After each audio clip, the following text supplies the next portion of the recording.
Hello, this is Derrell Fletcher speaking on the impact of black music in America. I am reading Black Music in America by James Haskins. First, I want to speak on that music is a big part of the world. Everybody can relate on a certain type of music or a certain beat, and everyone could get that nice feeling, the sense of joy, sense of happiness of having somebody that can sing a song or make a beat that relates to you. Now, that goes back to black music. I've grown up on black music, and I think the world has grown up on black music. Not just America, but everyone. It dates back to where slaves were brought over to America. They were brought over in chains, brought over in nothing. All they had was what the music that they were able to communicate in.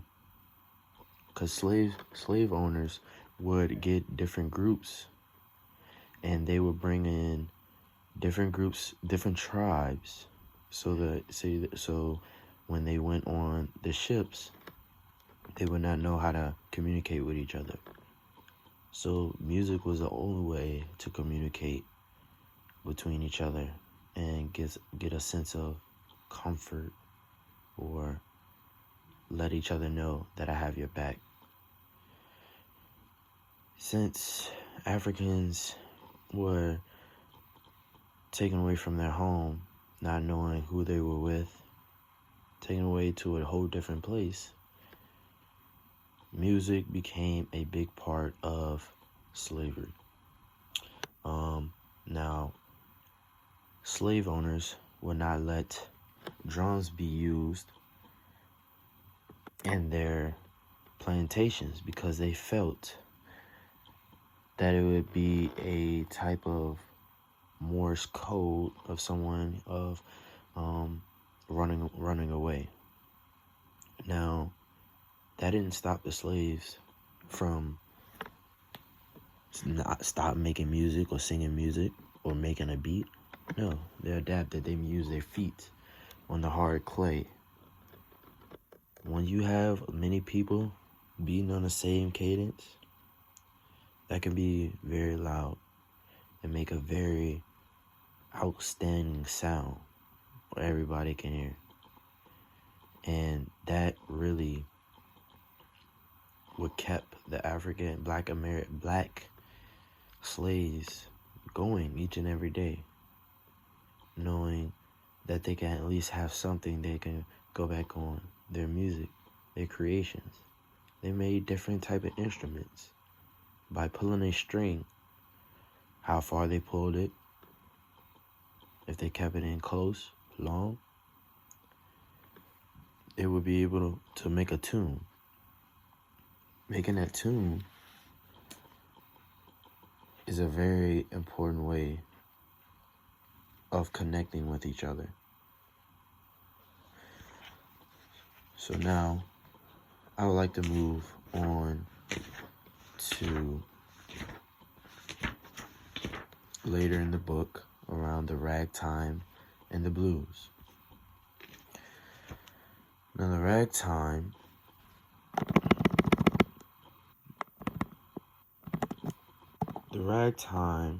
was a very dominant in the first 15 years of the 20th century. It is basically a tune what everybody can harmonize in different type of ways, such as Scott Joplin or W.C. Handy, and such as James Reese-Europe. Now, James Reese-Europe was one of the first Black American musicians to organize and conduct many groups before he formed one of his famous, the 369 infantry band. Now that band had different type of instruments, different type of people, and they were all able to make a harmony in different instruments, different sounds. Now on page 52, this is coming from a quote from James. You see, we colored people have our own music that is a part of us. It's the product of our souls. It's been created by the sufferings and miseries of our race. Some of the melodies we played Wednesday were made up by slaves from the old days, and the others were handed down from the days we left Africa. We have developed a kind of symphony music that no matter what else you think is different and distinct, and that lends in itself to playing a peculiar compositions of our race. Now the evolution of music. This is a whole different time, but he goes back to slavery. Music has an evolution and keeps adapting to how different people make it. Every time a new year or a new couple of years, you get something different. You get another taste of music. Now we could go down to the jazz age. Jazz has many great singers, songwriters, pianists, and musicians, such as Eubie Blake, King Oliver, and Louis Armstrong. Now, I think we all know who Louis Armstrong is. He has a very powerful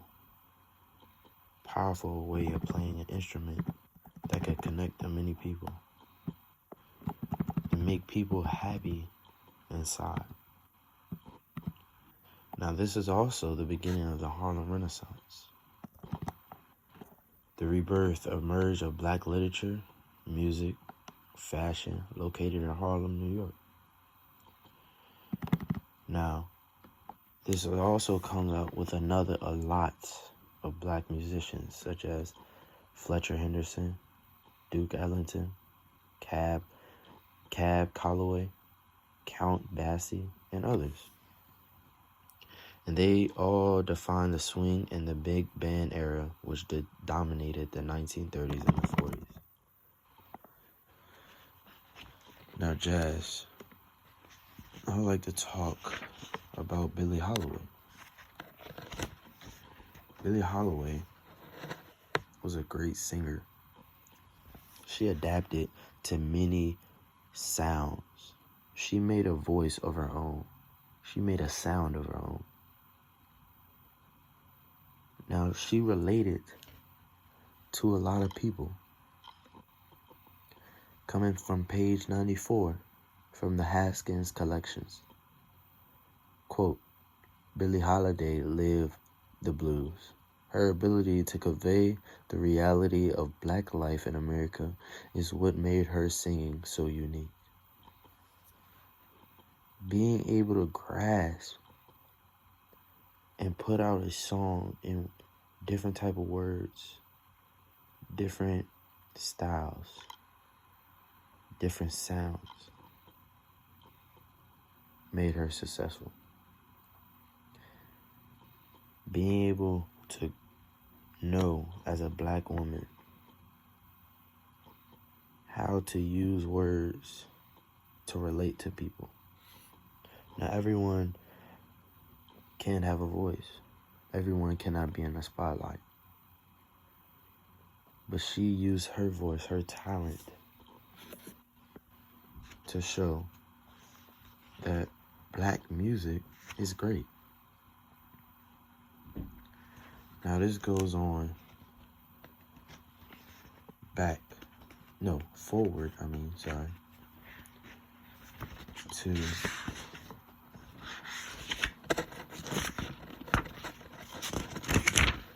the rhythm blues as now we go there. Rhythm blues. Rhythm. If you think about rhythm, you have a tempo. Everyone has a different type of tempo. Everyone wakes up a different type of way. Everyone feels a different type of way. Now, having these great musicians that can make that rhythm that you like, that many people like, and shape the world really is great and phenomenal. Knowing that people can relate in just a beat. It's so deep. So deep on how people can go their deepest desires to want to just listen to music and be free. Many people work a hard, long life, and just coming home or just listening to that radio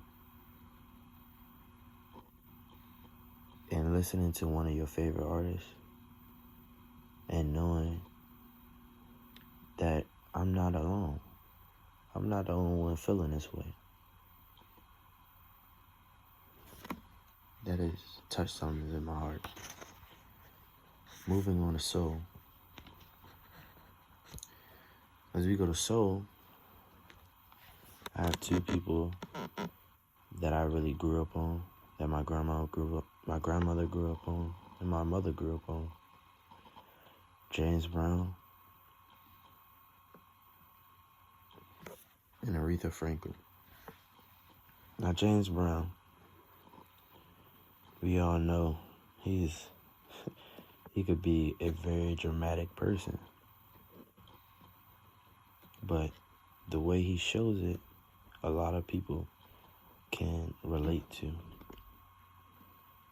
That also goes in shaping how people do things, or how America is run. Now, James Brown didn't have a great early off in the years. He was a bad child, I say. He went to jail for pickpockets or stealing cars. He tried to make a living on just getting money. That's what he wanted to do. He wanted to get money, chase the American dream of being rich. Now, he got there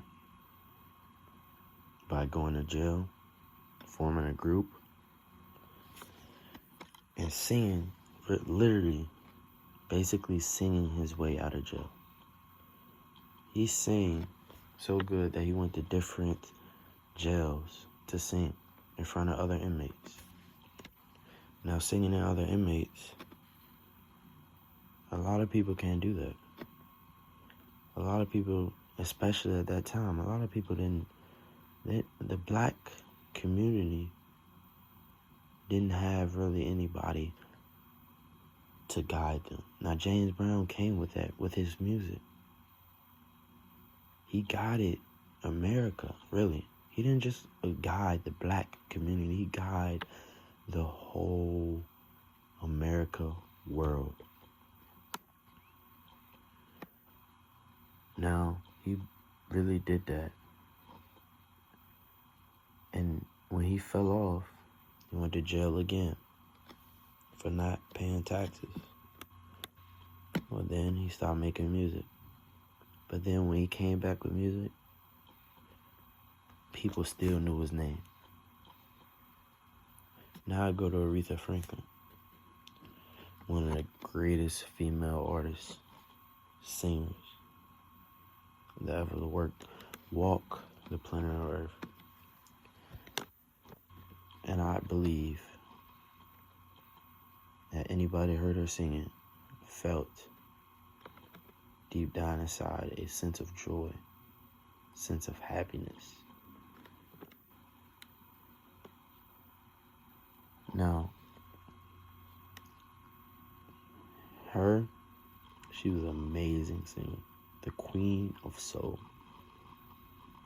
That takes a lot to get that name. Everybody called her the Queen of Soul, such as on page 146. James Brown got the Godfather of Soul. The name Godfather of Soul. People around the whole world just are calling you that. Soul. Everybody can relate to your music. Everybody can relate on your story that they write in their music.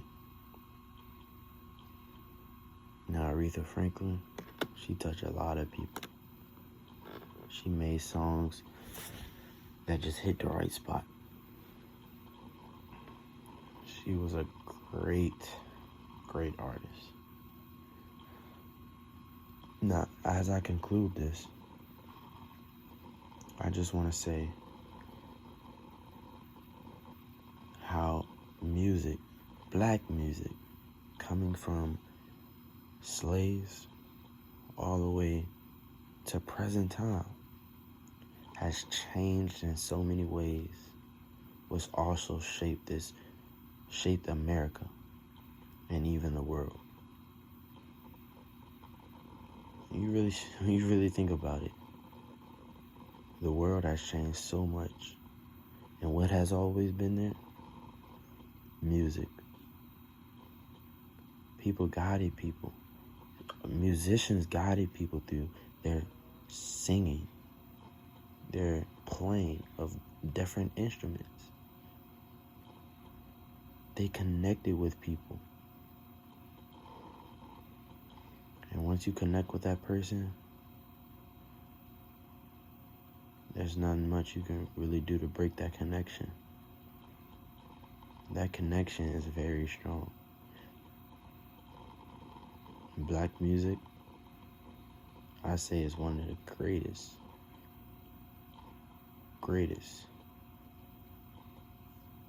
things that ever been in this world. Thank you. This is Derrell Fletcher on Black Music in America. Thank you.